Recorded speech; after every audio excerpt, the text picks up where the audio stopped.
बताइए। सबसे पहले जानते हैं कि बीपी मशीन मेजरमेंट करने से पहले किन किन तथ्यों का ध्यान रखना है, यानी कि बीपी मशीन कैसे ऑन करना है, कैसे ऑफ करना है। स्टेथोस्कोप को लगा करके चेक करके देखना है कि वो ऑन है या ऑफ है। और उसके बाद कहीं इससे वायर से लीकेज तो नहीं हो रहा है, एयर का लीकेज तो नहीं हो रहा। अगर लीक हो जाएगा तो फिर इसमें पारा ऊपर की ओर नहीं चढ़ेगी। ये क्या है, इसके बारे में जानते हैं आप लोग? क्या है? आप लोग बोलिए। आला या स्टेथोस्कोप। इससे क्या होता है, तीन चीजों का जांच किया जाता है। पहला है कि आप हार्ट बीट जांच कर सकते हैं, दूसरा है कि बलगम जांच कर सकते हैं, और तीसरा बीपी मेजरमेंट करने के लिए ये उपयोग किया जाता है। ठीक है। बलगम यानी कि कफ जो बैठता है हमारे लंग्स में, उनकी भी जांच जो होती है इन्हीं से होता है। ठीक है। तो ये दो टाइप के होते हैं, एक हमेशा ऑन रहते 24 आवर्स ऑन रहता है, और दूसरा जो है उसको ऑन ऑफ करना पड़ता है। तो ये ऑन है या ऑफ है, इसके लिए सबसे पहले हम इसको लगाएंगे। लगाने के लिए ये अगर इस बल से है तो इस बल से कभी भी उठा करके नहीं लगाएंगे। जब भी लगाएंगे इसको अपोजिट साइड से लगाएंगे। अगर ये ऐसे है तो इसको उठा करके ऐसे नहीं लगा करके इसको मोड़ करके ऐसे करके ऐसे लगाएंगे। उसके बाद इसमें ठोकेंगे। अगर इसमें टक टक की आवाज नहीं आ रही है, इनकी सुनने में साउंड नहीं आ रही है, तो इसका मतलब ये ऑफ है। इसको घुमा करके ऑन करके फिर ऐसे करेंगे तो टक टक की आवाज आएगी। अब ये ऑन हो गई है तो इसको आवाज कहाँ पे जाएगा जी। और ये जो है हमारी मतलब हैंड्स पे बांधने के लिए पट्टी है।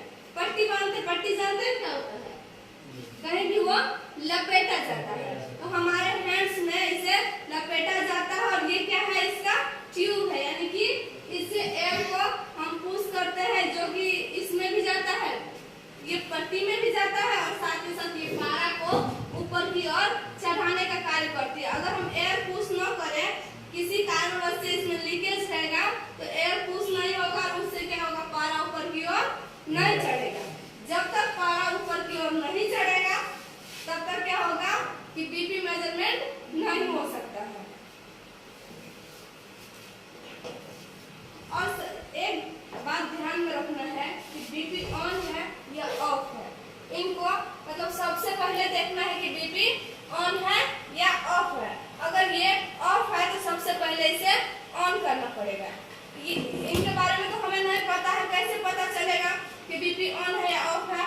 हम तो नहीं देखे हैं। पहले क्या कर सकते हैं, इसको अपने हाथ में दबा करते हैं।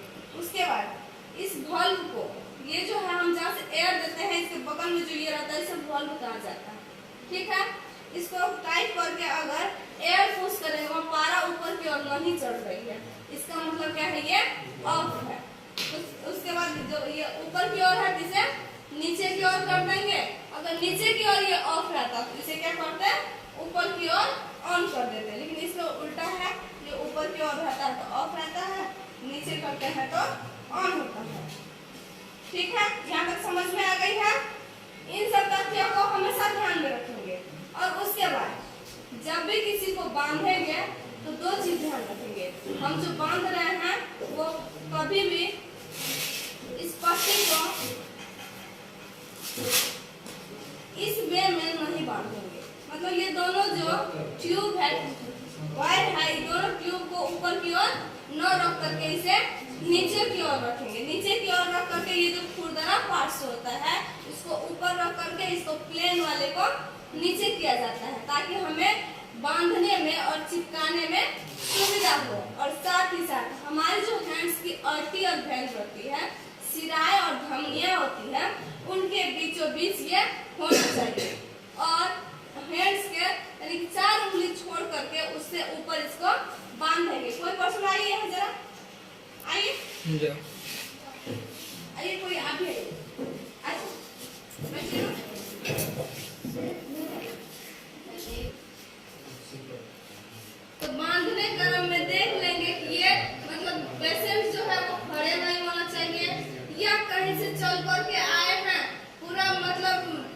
गति की अवस्था में है उसे बैठा दिए और उसके बाद बीपी मेजरमेंट करना स्टार्ट कर दिए हैं, तो ये कभी नहीं करना। ऐसे में चक्कर आएगी, वोमिटिंग आ जाएगी और बेहोश हो जाएगा। तो लेने का देने तो नहीं करना नहीं है।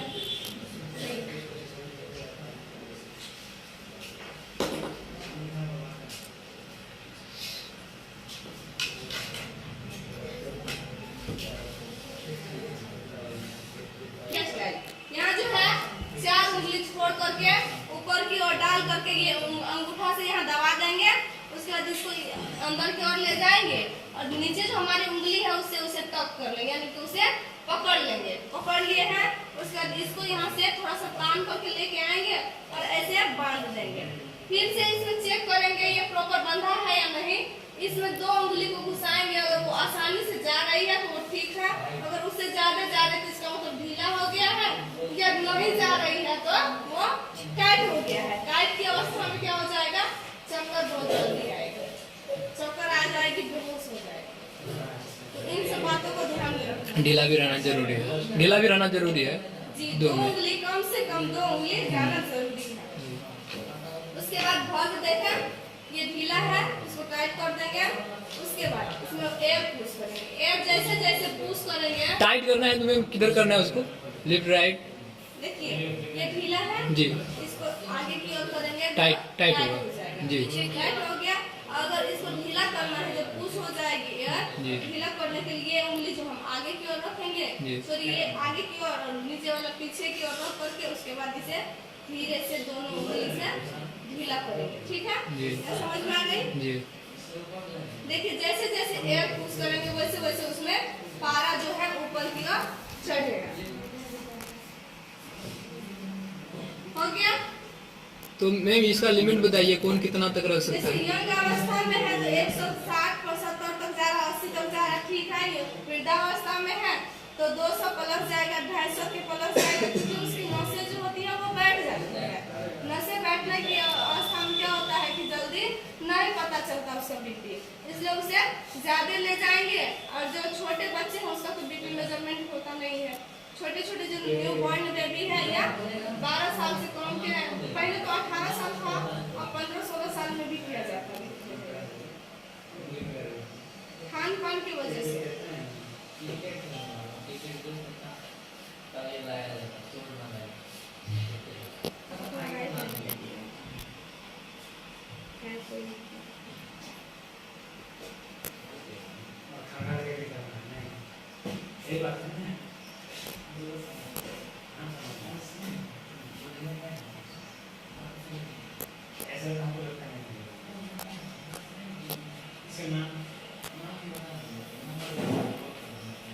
कुछ देखने को मिली? आप लोग भी थोड़ा ध्यान से देखिए, अगर बगल में है तो देखने की कोशिश कीजिए।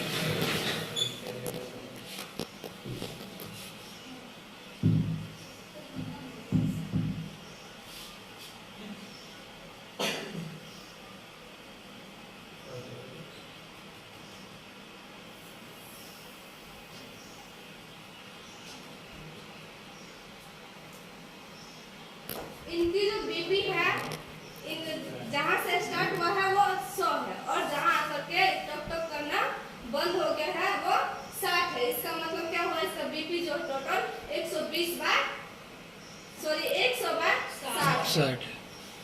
नॉर्मल कितना होना चाहिए बीपी? 120/80।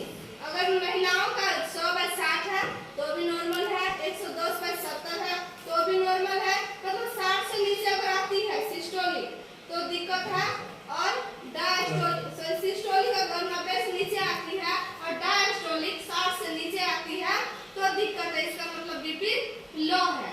अगर महिलाओं का 130 से प्लस जाता है, 35-40 प्लस जाता है तो समझ जाइए उसे बीपी हाई का प्रॉब्लम है।